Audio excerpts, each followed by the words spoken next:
Hello and welcome back. So, of course, today we will be talking about sleep apnea as a contributing factor to mental health issues, depression and stress at the workplace. So joining us in the studio is Dr. Louis Adaikalam, who's the president of the Malaysian Sleep Apnea Association, and about how it is that we are actually leading towards a society with too little sleep but with many fallouts. So, to get us started off, Dr. Louis, can you tell us what does the Malaysian Sleep Apnea Association actually do and stand for? Okay, Malaysian Sleep Apnea Association is actually a non-profit organization. Oh, I see. Okay. Yeah, which actually promotes awareness of sleep and also information related to sleep at the national as well as international level. We also share sleep research that we have actually done on the apnea areas. I see. Yeah. Now, first of all, let's define what sleep apnea means. I think a lot of us understand that, you know, this is pretty much a buzzword. Yes. You hear about it, see it popping up on your social media feeds, you see it spoken about by doctors here and there, but what is the actual textbook definition of sleep apnea? Okay, just before we go into sleep apnea, I think it is very important for people to understand the importance of sleep. Okay, and why sleep is so important, because if you look at it, 1/3 of your life is all about sleep. So if you take about, if you live up to 100 years old, let's say 33 years will be sleeping. You'll be sleeping for 33 years. So all right. Now, of course, we are also playing a couple of slides in the background, which shows you, the classic percentages, statistics, and I think a lot of us in modern society, our main grouse that everything else stems from, rage issues, it could be lack of productivity at work, lackadaisical health, all of it stems from, like you said, sleep. So how, I know it's been often reiterated, but what is a classic great amount of sleep for the average adult to have, Dr. Louis? An average adult should have 8 hours of sleep. 8 hours of sleep, but it is not a law that says that you must sleep for 8 hours. That's right. But it is appropriate to sleep for 8 hours. During these 8 hours, you must go through 3 phases of sleep. I see. 3 phases of sleep. The phase 1 is called the light sleep. Okay, and then the second phase is called the deep sleep, and the third phase is called REM sleep. So all these 3 sleeps are important. So from light, you become into deep sleep. So deep sleep, when you talk about 8 hours of sleep, you should get about 20 to 30% of deep sleep. If you don't get this 20 to 30% of deep sleep, the next morning when you wake up, you're going to feel very irritable, as well as you're going to have headaches. You will not be productive at work because you will not be able to concentrate. And then talking about REM sleep, which is very important, which is called the rapid eye movement. You can see sometimes the eye moves when you're sleeping, under the lids. Under the lids. So that's the one. So rapid eye movement sleep is very important for mental consolidation. And this sleep, it goes back to all the mental thing, and you need to have 90 minutes of REM sleep in a night. I see, right. So with all of these specifics, 8 hours makes the most ideal amount of sense, right? 8 hours is ideal, 7 hours is still fine.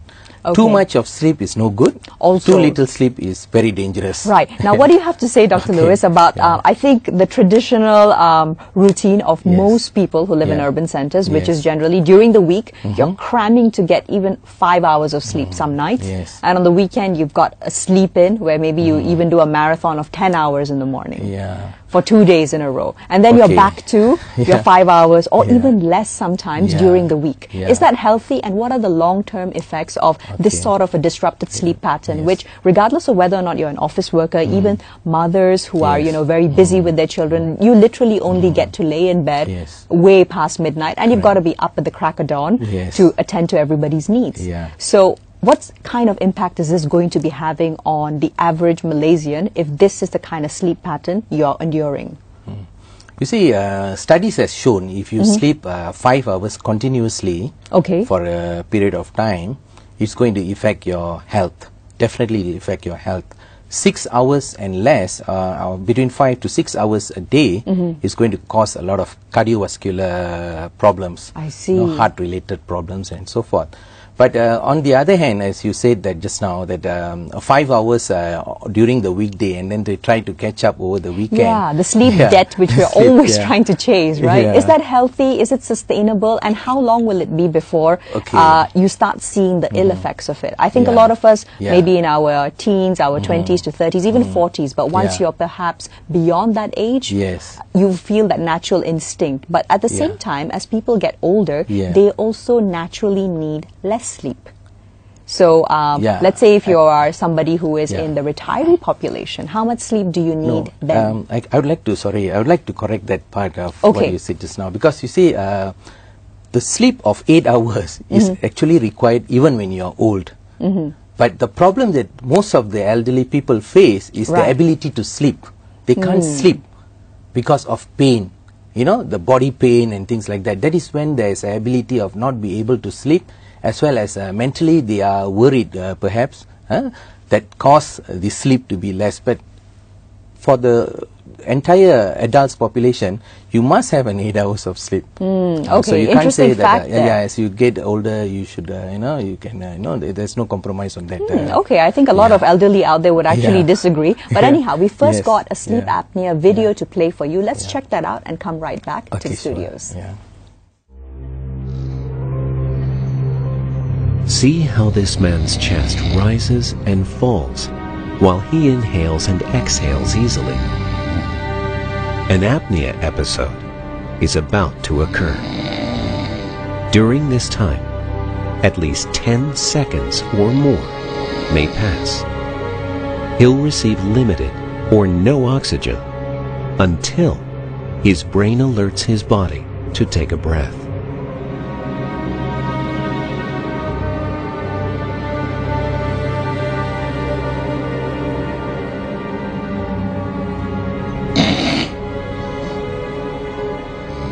People with apnea who do not use their CPAP device may repeat this same experience over and over throughout the night. Could this be you? So from what we watched in the video, Dr. Lewis, first and foremost, let's speak about what causes sleep apnea. As we saw in the video, the man was not actually on a bed. He was watching a screen, he'd fallen asleep in what could generally be viewed as an uncomfortable position. So what about our daily habits contribute to sleep apnea? Okay, you see, before I explain about the sleep hygiene and stuff like that, but I think it's important here, what we saw in the video just now is called obstructive sleep apnea. I see. Obstructive sleep apnea. So basically this gentleman is going through, he's sleeping, but he starts snoring, and then his breathing stops. His breathing stops for around 10 seconds, and that's when he gasps for air by doing the that kind of thing, He makes an exhale of air, which is actually not normal, right? That's not normal. It's your body being forced to get that reaction. Yes, correct. Because if you look at it, that's when the, his breathing has stopped for between 10 seconds to 20 seconds. This happens, this is what is called sleep apnea. It's all about in motion. Okay, so what we do actually, as you know, for weight we call it BMI. We have this BMI for weight. Correct, the body mass index, which tells you whether you're healthy or not. Yeah, so we do normally an AHI, apnea hypoapnea index. I see. By doing apnea hypoapnea index, we'll be able to know this sort of situation like just now. He's gasping for air because his blood does not have enough oxygen, and he needs the oxygen, so he does that. So we will do an AHI, apnea hypoapnea index, where apnea hypoapnea index will be able to show whether this person is having a mild, moderate or severe hypoapnea syndrome episode. Okay. And what causes this? Okay, what causes this is more common in men or women, or is it across the board, doctor? Okay, it actually is very common in men compared to women, but it also is very common on people who are obese. So the cause of this sleep apnea could be due to various factors. Okay. One could be because of the obesity, the weight. The weight is too much, that you have too much of floppy tissues around your throat. Making it forth, difficult making for it you to difficult breathe. for you to breathe. Ah. It could be also due to enlarged tonsils. It could be due to, in some cases, it could be a tumor growth at the breathing pathway. Okay, and then it could be also due to fact that they are having snoring, which is snoring issues, which is too much of snoring. Too much of snoring is not good. Snoring is not good. When you are born, you are not born with the with snoring. A snore. Yeah. So it comes at a certain age. You see, the risk is as you get older, especially as you reach 35, 40, you start having this snoring, thing setting in your, in your daily sleep. That's when you have to go and check for your, you have to do a sleep apnea test. Right. So, now, would smoking also perhaps be a contributing factor to sleep apnea in your experience and the research that you've done? Yes. Through the research which has been done, it shows very clearly people who smoke has got tendency of having sleep apnea. Right, okay. People who drink alcohol, when they consume a bit too much, if it's more than 1 glass, it's considered as is a bit too much for over you, the limit. over the limit. Right. And also the time they consume is important, because if you just consume just before you go to bed, you're going to have sleep apnea episode, maybe Right. more episode than the normal. Okay. So now, what are some of the options for treatment? Is there a treatment for sleep Yes, there's apnea? treatment. You see, the sad part here in Right. Malaysia is that many people out there, or maybe many viewers out there, are still unaware about sleep apnea. They are unsure whether what is this sleep apnea is all about. Does it really cause me any problem? So the awareness is not there. That's the first thing. Okay, in terms of treatment, of course, there are many treatments, but I think one of the important thing that every viewers need to look into is the what we call that is the sleep hygiene. There's an hygiene that they have to practice in order not to go through sleep apnea problems. Okay. So and what are your top pointers for sleep top hygiene? pointer sleep hygiene will be basically just before you go to sleep, an hour before you go to sleep. Okay. You should not be watching TV. You should not be exposed to light. So no flashing images, no screens. No screens and all that. And then they have to also consume, if they are, like for example, they are caffeine drinkers. Okay. They should avoid drinking 4 hours before, going to sleep. So that it's Yeah. actually excreted from your system before you go to bed. Before go to bed. Right. Including food intakes, should not be Too close to too close to bedtime. bedtime. Should be 4 hours before that. Okay. And also, like I would say, maybe they should quit smoking. There are many things that they can. Right. Of course. Now we've also got a graphic on Yes. the screen which is Yeah. showing you about some of the common causes of obstructive sleep apnea, just Yes. going through and repeating what Yes. Dr. Lewis shared with us. Yeah. So basically, having a high BMI Yeah. definitely contributes to your AHI. As you AHI said. as well, yes. Right. Yeah. Now, where can one get their AHI test done up, Dr. Okay, Lewis? For those who are curious, or for those right. who are like, okay, that sounds like me every night. Yeah. I want to get diagnosed. I want to Yes. get better. Okay. Basically, that is why the formation of this association, Malaysian Sleep Apnea Association, is formed to look after Malaysians generally.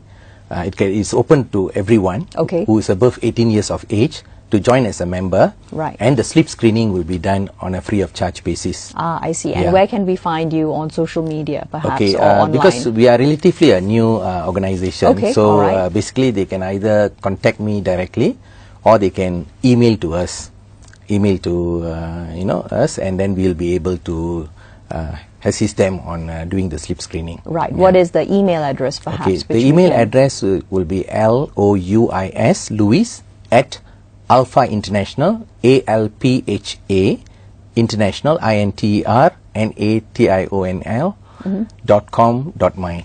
Okay, Lewis Okay. at alphainternational.com.my if you've got any questions about that. Now, when we were speaking about the treatment, Dr. Lewis, Yes, yeah. could you finish your thoughts? Yeah, is it sure. a medical sort of treatment? Is it therapy-based? What is it? Okay, so the treatment can come in various ways, but the best will be through the machine called CPAP, continuous pressure airway machine, Right. which is used as a support to help them on breathing, during sleep and so forth. I see, right. Yeah. So that's one. But obviously, there's also areas of there will be also in certain cases the machine will not be able to help.